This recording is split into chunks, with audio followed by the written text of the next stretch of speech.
welcome to the news. I am Ansman Sonyasi and we're broadcasting live from our studios on Caraba Avenue. Thanks for joining us. Here are the main news headlines.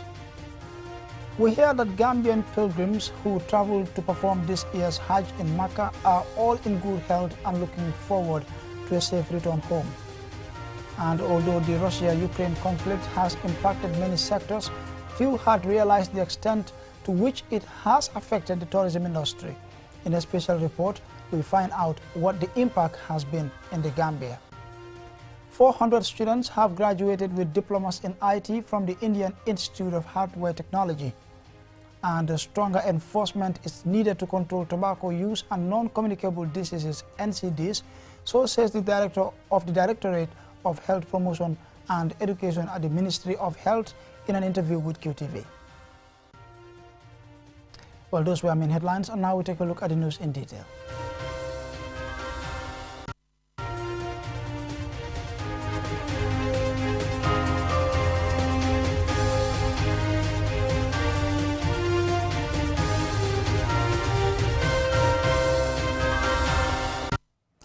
The managing director of Tiwawan Travel and Tours has said that Gambian pilgrims who traveled with her agency to perform this year's Hajj in Mecca are all in good health and looking forward to a safe return to the Gambia. Babukar Sise is in Mecca and he filed this report. Aja Adletsi made these remarks following an assessment by the medical doctor who traveled with the pilgrims for their health care needs. According to Dr. Sonko, aside from non-communicable diseases, most of the pilgrims are suffering from exhaustion and the effects of the hot weather. Most of them will come with generalized body pain as the environment demands it, because here it's a lot of work, going for tawaf, that is going around the Kaaba 7 times, which is very tedious, and also going for the Safa and Marwa, which is also a bit of distance, like you also round that 7 times, and also your daily prayers, going on back and forth from your residence to the haram, and also looking at the environment here is a temperate area, it's very hot here. So most of them will come and then complain of generalized body pain. They will come with cough, they will also complain of chest pains, rhinorrhea, and also a bit of fevers. So you have a few others that have chronic illnesses such as hypertension, diabetes, sickle cell, and asthma. So we look at all of them and manage them accordingly. Dr. Sonko also advises pilgrims on how to stay healthy while performing their Hajj rituals. If they come with generalized body pain, headaches, and fever, I will advise them to take as much rest as possible, because the environment is so hot to be going to and fro from one place to the other. I'll tell them to minimize their exposure to the sun as much as they could, to get adequate rest, adequate water in order to be hydrated, because it's a very hot area, and also have adequate sleep. The doctor is optimistic that all pilgrims with Tiwawan Travel and Tours will soon be reunited with their families and loved ones. We have no major issues. All the pilgrims are in safe hands and they are well taken care of. Inshallah, we'll all come back safely. Aja Aduletsi, the managing director of Tiwawan Travel and Tours, is delighted that her pilgrims have no major health issues. This weather here is very hot outside, and the hotel inside is cold with the air conditioners in the basement or in the lobby and in their rooms. We don't have a major health problem of any of the pilgrims, and the medications are with them. But whenever they are supposed to take it, the doctor will go to their room, or they would come into the clinic. We have a clinic. They would come to the clinic, and then they would the doctor would give them their medication, and most of them are getting better, and it is a normal thing. So definitely to keep you posted and keep their relatives, their friends, their families posted of the state of their health, generally it's okay. We are hoping that we get back to Gambia, inshallah, very soon. Despite the COVID-19 pandemic, which prompted Saudi authorities to drastically reduce the number of pilgrims attending the Hajj from each country, all Gambian pilgrims have successfully completed the 5 days of Hajj to the delight of the Hajj operators. Some have attributed this to the age limit that the Saudi authorities put in place to prevent old and vulnerable pilgrims from performing this year's Hajj. Babukar Sise, QTV News, Makkah, Saudi Arabia. Well, we wish them a safe return home. Now, last year and in the beginning of 2022, there were signs of recovery for the tourism industry in recovering from the COVID-19 pandemic. However, although it may seem unconnected to the Gambia, the dark clouds of the Russia-Ukraine war have cast a shadow on the hoped for recovery. QTV's Mohamed Lamin Choi has been finding out more, and this is his report. At a snail's pace, the global economy had started to recover from the devastation of the COVID-19 pandemic following the lifting of lockdown restrictions and mass vaccinations. But those hopes for a recovery have been dashed in the wake of the Russia-Ukraine war, which has further deepened economic crisis worldwide. The global tourism industry is experiencing a ripple effect of the crisis. For a case study on the prospects of recovery of the Gambia's tourism industry, I visited Caraba Beach Hotel, a five-star hotel, and interviewed Ala A. Hamid, the area manager of the Caraba Beach and Coral Beach hotels. Now also the Russian-Ukrainian war that has affected many things worldwide, including the increase in fuel prices. For instance, flights now have increased their costs by about 50 to 100%, which makes traveling more expensive by airplanes. The effects of the Russia-Ukraine war on air travels can severely affect the recovery of the tourism industry in the Gambia due to sanctions and the resulting in rising global fuel cost. The context of this crisis on air travel and its potential impact on our tourism industry is reported by research from a reputable UK-based data analytics and consulting company, Global Data, which states the rising fuel cost will impact profitability of airlines, which are still recovering after the fall in demand resulting from the pandemic. Higher cost of fuel prices and rising inflation translates to high travel cost and increases in expenditure abroad.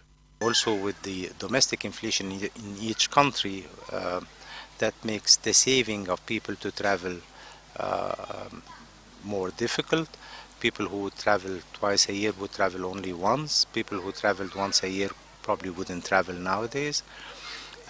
We have seen the effect also on the European economy in general. The euro has gone down to almost parity with the US dollar, 1-to-1, which makes traveling to a non-euro zone for Europeans more expensive. Tourism accounts for roughly 20% of Gambia's GDP, and it is the largest foreign exchange earner for the country. In 2020, before the impact of the COVID-19 pandemic on the Gambia's economy, the country received 246,000 tourists. This number has drastically dwindled in the years since, and the Russia-Ukraine war is reported to have stalled recovery in the number of tourist arrivals into the Gambia. I can say that if hotels were full from November to April every year, sometimes we were even overbooked. We didn't have enough rooms to accommodate the demand. Last season, for instance, we were not full. I wouldn't say to what extent, but we were not even half full, if I may say so. So that was the effect of COVID-19, and it was still the effect of the war was not still seen yet during this period. We started seeing it in April. Due to the economic crisis caused by the COVID-19 pandemic and most recently the Russia-Ukraine war, hotels are now exploring domestic tourism as a strategy to keep afloat. What used to be a source of income and employment for thousands, including small businesses, has dried up. Maria Majala is a vendor, and Kerfala Silla, a musician, both depend on the industry for a living. It is not easy here. For me, I used to sell fruits. The season has not been productive, and we have not seen any money. Nothing at all. The tourists don't trust to buy fruits from us due to the COVID-19 pandemic. We would buy fruits 600 to 700, and in 2 days' time, everything goes to waste. Since the season closed, I have not saved anything because there was too little income. See, Tubabu is here. It's good for me. See, Tubabu is not here. It's not good for me because I don't have money. I don't have nothing here. The Organization for Economic Cooperation and Development The OECD has warned that the world economy will pay a hefty price for the war in Ukraine, causing weaker economic growth, strong inflation, and potentially long-lasting damage to supply chains. Increased food prices, higher fuel prices, lower tourism revenues, and more difficulty accessing international capital markets are economic factors contributing to the downward trend for recovery in the tourism industry. Mahmoud Lamin Choi, QTV News. Now, 400 students have graduated with diplomas in IT from the Indian Institute of Hardware Technology, IIHT. The graduation ceremony at Penchami Hall saw many dignitaries and the parents in attendance. Our reporter Mahmoud Gajaga was there and he now reports. These graduates had undergone IT training in hardware technology at the Indian Institute of Hardware and Technology, where their knowledge in digital technology has been enhanced. The school was established in 2018 and some of the students are already employed, while others have established their own businesses. Rohi Emba, one of the graduates, has these inspiring words for her fellow graduates. Congratulations to my fellow students for successfully completing our programs. It has been a long haul for us, but I believe we will agree that it worth it in the end, and that it is a huge step towards our future. Let us chase our dreams, never stop trying, and never stop learning. Live life to the fullest, and give it nothing but your best. Osman Ba, Minister of Communication and Digital Economy, former CEO and founder of the Indian Institute of Hardware and Technology, learning institution, spoke about the need to leverage digital technology in the Gambia for economic growth and socio-economic development. A culmination of a vision establishing an institution of technology in the Gambia to assist youths and working professionals, including the underprivileged, in gaining the knowledge and skills and values that will equip them to compete nationally and globally in the 21st century. Professor Pierre Gomez, Minister of Higher Education, Research, Science and Technology, spoke of the importance of technical vocational education and training, TVET, saying a productive human resource in TVET is the new roadmap for development, and Gambia should tap into the digital technology world. Education must be relevant. Education must be fit for purpose. Education must respond to the needs and aspirations of the youths of this country. Therefore, we must respond to this national call. This was premised on the need to develop a highly skilled manpower that would champion the growth and development of various sectors of the economy. The Indian Institute of Hardware and Technology has become a top-notch institution of learning information communication technology, according to Eliman Ka, Center Manager. Our vast experience in the provision of customized ICT training for the corporate and private institutions in the Gambia proves our reliability. As an institute, we have 3 semesters in each academic year, namely January, April, and September semesters, respectively. As we are gathered here today, yet another graduation ceremony of 400 students that have completed their training our various ICT career program. Former National Assembly member Halifa Saleh was the guest speaker of the graduation ceremony. He said investing in education is a worthy cause that people should venture into. I am convinced that thinkers have a future, inventors have a future, builders have a future. A society that stops thinking will stop learning. A society that stops learning will stop growing. A society which stops growing will stop developing. And a society which stops developing will disappear into the abyss. And that is why if you are to invest in education, invest in people. Youth Empowerment Project YEP sponsored some of the graduating students. Pastor Francis Forbes was one of the speakers who inspired the graduates on the pathway, journey, and how rough it is going to be in the real world. Parents, friends, and loved ones were in attendance. A demo video showing network security, showing the handiwork of some of the students, got a huge cheer from the crowd. Mamoudou Kajaga, KTV News. And that report there by Mamoudou Kajaga will lead us to a short commercial break, but we'll be right back. Begin with its easy-to-use, secure and convenient mobile app that allows you to carry out all your transactions. No matter where you are or what time it is, you can always access your funds. With the new Q Money app, you can cash in and out, buy credit, buy Q Power, shop, make payments, and so much more. You can also send Q Money, pay bills, receive international remittances, and transfer cash to others. Just download the app from your Play Store or App Store and get started. For more information, call customer care on 133. Q Money, Sinu Calpe. We innovate, others follow.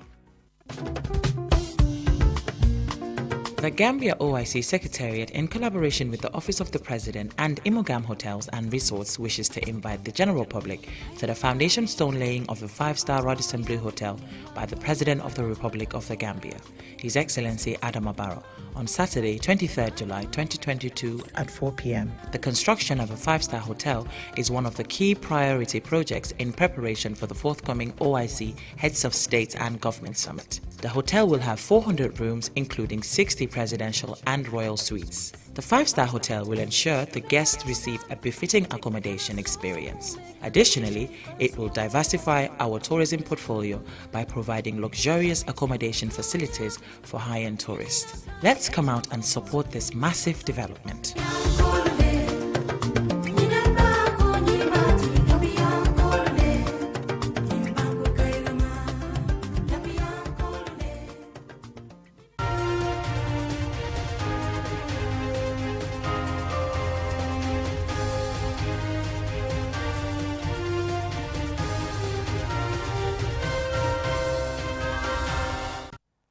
Welcome back from that commercial break. We reminded you're following QTV News and we're broadcasting live from our studios on Kairaba Avenue.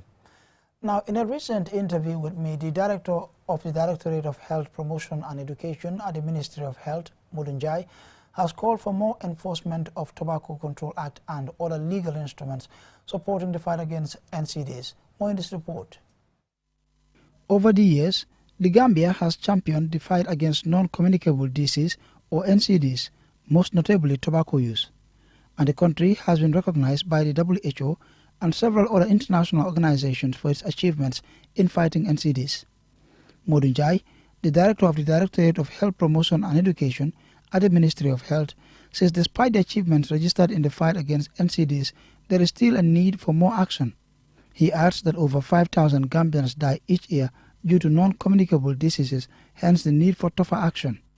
Our role as health promotion practitioner is to advocate. Our role as health promoter, because our role cuts across all the sectors, so we can only advocate. So, and sometimes also we can be part of the enforcement, that especially the Tobacco Control Act.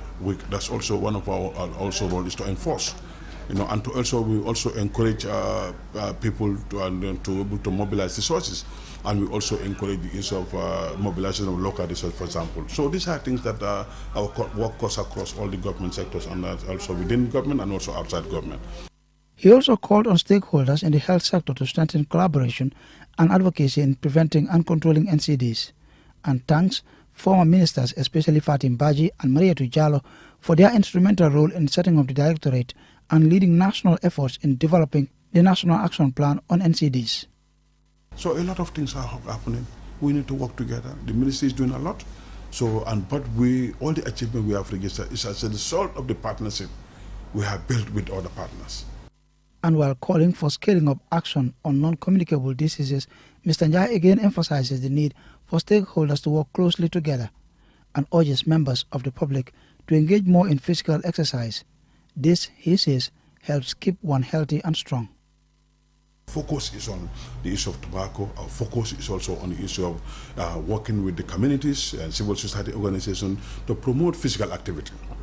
So that at least when people are going to work, we want to see a situation where when people are going to work in this country, they use pedal cycles, for example, and they do a sort of exercise. And then, I will give you one example. I did my first study in the Netherlands. And then you see people who will drive and then park their vehicles long distance away from the office, and they get their bicycle. Every vehicle there is a bicycle on top of it. And every day where they go to certain place, they stop there and then now use the bicycle to ride and then go to the workplace. And then they do the same thing again to come back. These are situations we want to see.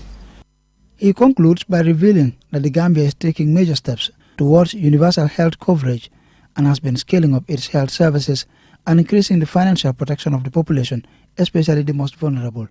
Answane Sonyasi for KTV News. And here is sports news in a moment.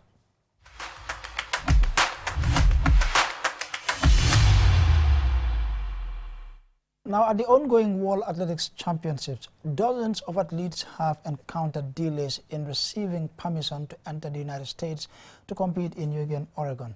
Omar Pijalo tells us more. On Friday, the World Athletics Championships started in Eugene, Oregon, United States, as the world's best athletes gathered to compete in the week-long event, which ends on July 24th.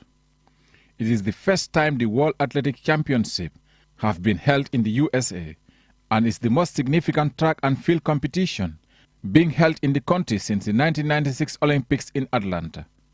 However, the country's strict entry requirements are providing an other hurdle to many foreign competitors. The U.S. visa application process is complex and requires specific information. If the applicant does not meet all the requirements for the visa they are applying for, or if they fail to provide the consular offices with all the required information, it could lead to a visa denial. Kenyan sprinter Ferdinand Omeala, who set the African 100-meter record of 9.77 seconds last year and is the third quickest man in the world this season, behind Americans Fred Kelly and Trevor Bromell, is one of the most high-profile names to experience visa issues. The 26-year-old was fortunate to eventually have those issues resolved, but arrived in Eugene, Oregon, less than 3 hours before the men's 100 meters heat began on Friday. Luckily, he ran well enough to make it through to the semifinals.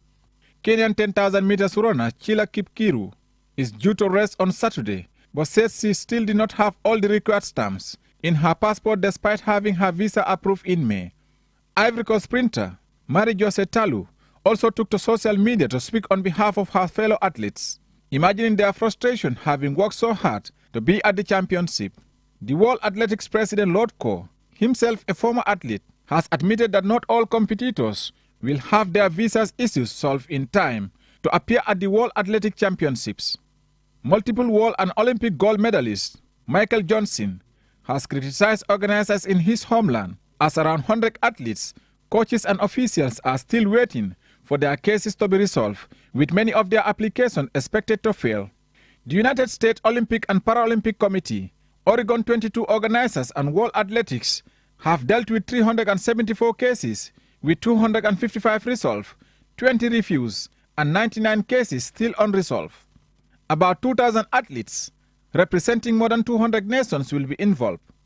The delay in the issuance of visa has been blamed on poor communication and huge post-COVID backlogs at U.S. embassies, where athletes must schedule an appointment and interview to obtain a temporary visa.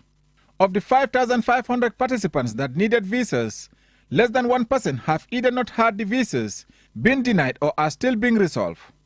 Despite having some of the world's best athletes, athletics is not as popular in the USA as it is in Europe, and some of these athletes regularly run in front of a small home crowds. Nonetheless, given the competition's high profile, much had been expected of the American authorities' preparedness. Instead, what they are facing is a mounting wave of criticism. Reporting for QTV News, I am Omar P. Jallo. And now to end, here's a recap of tonight's stories. We heard that Gambian pilgrims who traveled to perform this year's Hajj in Makkah are all in good health and looking forward to a safe return home. Although the Russia-Ukraine conflict has impacted many sectors, few had realized the extent to which it has affected the tourism industry. In a special report, we found out what the impact has been in the Gambia.